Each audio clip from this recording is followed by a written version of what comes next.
But first, anxious moments for some Ohio schools, including many here in Northeast Ohio. After a 4-month delay, districts received their annual report cards, and several top-performing schools didn't score too well. The results were so disappointing, some superintendents plan to appeal their grades because of what they're calling unfair reflections on their students. And Megan Hickey joins us live with this story. She investigated the complaints. She's in Mentor, Beachwood City Schools. You talked to both. What are they telling you? Well, spokesman told me that they acknowledge that some of the numbers could be wrong, but they're going off the data that the schools report themselves. Beachwood and Mentor City Schools have a serious problem with the Department of Education's most recent report card.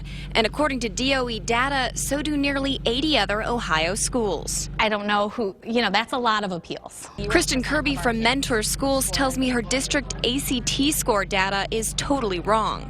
I think our community knows when they see 0% of our kids scored without remediation that can't be true. Mentor Schools have filed an appeal, but the Department of Education tells me the corrected numbers didn't come out in time for the first round of report cards out this week. For those that wanted to appeal, they went through the process and they are appealing their data. So it clearly was possible to appeal if you wanted to appeal that information. But here's the problem. That appeals window is now closed, which means it's too late for Beachwood City Schools. In a letter to parents, Superintendent Hardis said the AP test data for his students was, quote, wildly off base. The report card shows not a single student took the test.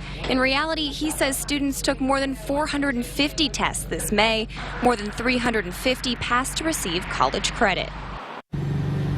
Now, the Board of Education tells me that many schools did file appeals, and those changes will be reflected in the final report card that comes out on February 25th.